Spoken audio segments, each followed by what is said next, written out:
Hello everyone, we are from Group 5 and here in this video the topic that we're going to talk about is moves toward present day English and global English and beyond. And without further ado, let me just start off the presentation. My name is Ani Lutfia and my student number is 073 and I'm gonna present the first subtopic, Industrial Revolution. So, the Industrial Revolution began in the late 1700s when inventions such as Richard Arkwright's water frame transformed the textile industry in Britain. And almost at the same time as this, the Enclosure Acts of the 1700s, which prevented the grazing of animals on common land, forcing many rural farming families into the cities in search of work. Then there's a lot of people work in factories and mills as a result of Industrial Revolution. This migration continued into the 19th and 20th century. Because of the migration, people encountered different accents and dialect, which generating new pronunciations, contributing vocabulary items, and different grammar structure. The mixing of dialects blurred the traditional boundaries of rural vernaculars and urban dialects areas arose as a consequence of the new conurbations. That's all from me, and the next subtopic will be presented by my friend Aprilia.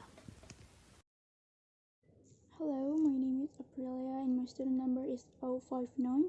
The next part is the Oxford English Dictionary. The first production started in 1882 and the final volume was completed in 1928.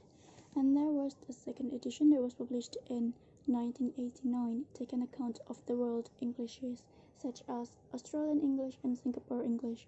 And then there was an electronic version in 1992. The purpose of the Oxford English Dictionary is to be a comprehensive and authoritative dictionary of the English language. The dictionary contained 400,000 words, compiled in 10 volumes. Each entry contains definition, word class, pronunciation, etymology, and usage. That's all. Thank you. So, hello everyone. I am Iftitara Megita Saria and my last student number is 054.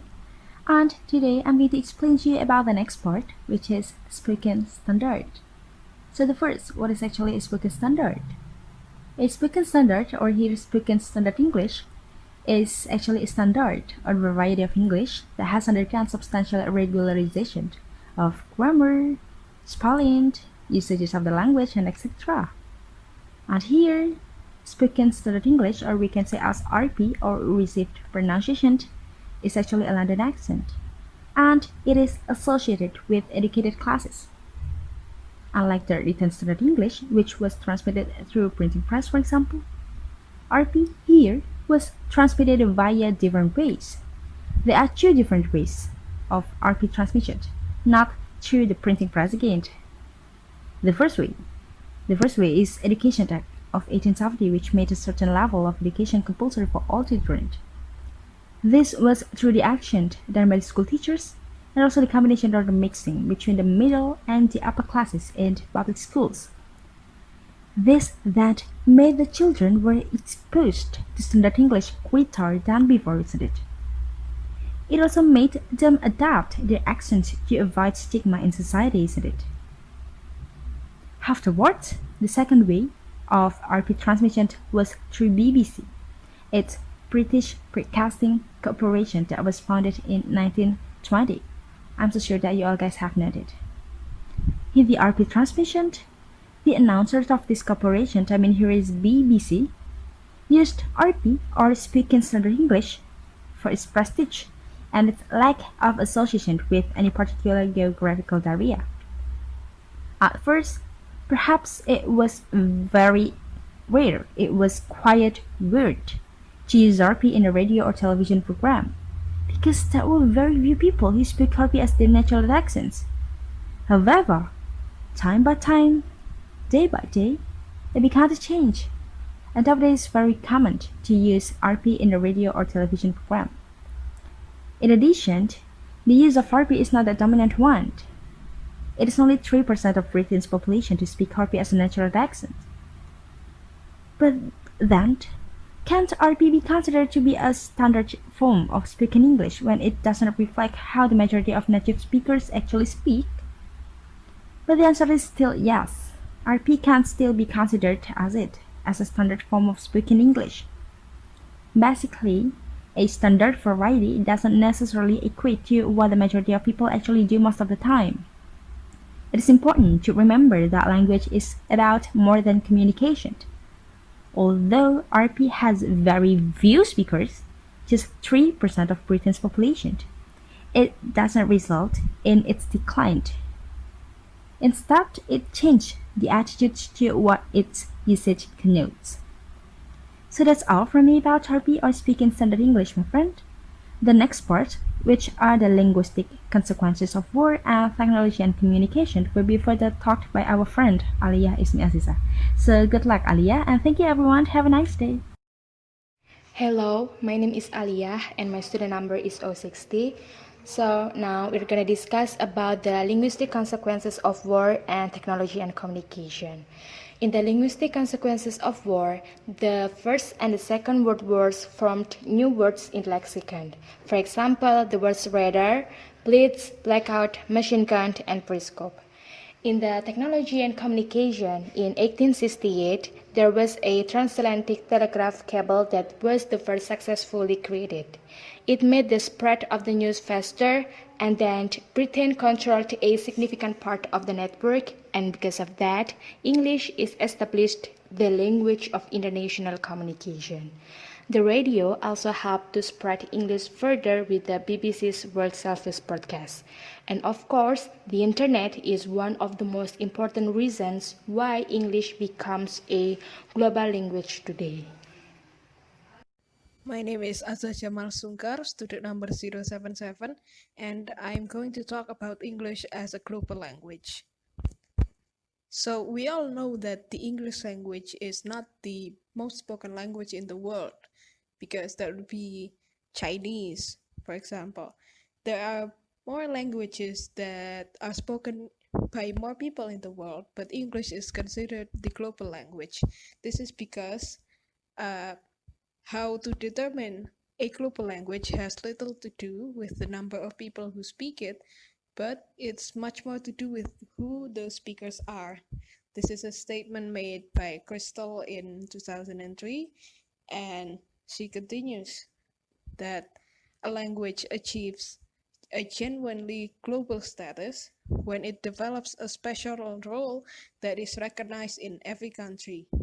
For example, English is taught as a second or foreign language worldwide. In almost every nation of the world, English is taught in schools as the foreign language that students must know. This is caused by the process of globalization, or the widening, deepening, and speeding up of worldwide interconnectedness in all aspects of contemporary social life.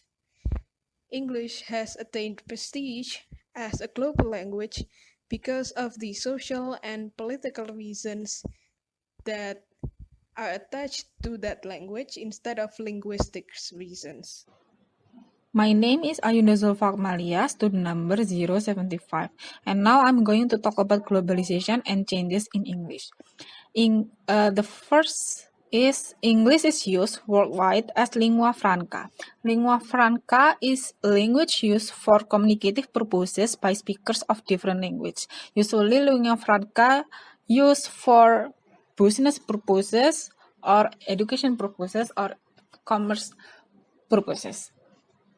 Next, globalization is responsible for the spread of standard English because at the time, international organizations such as the European Union or NATO use English as an official language. Another example is international air travel also use English as their official language. World standard English might avoid the use of idioms and colloquialisms because idioms and colloquialisms are common only to some varieties of English. The rise of English as a global language may end up affecting the development of standard English. Globalization has an impact on particular discourses of English from distinct to mixed. For example, the discourse of law or the discourse of education. The next is assessing the linguistic impact of historical events. Historical events are significant in the development of English.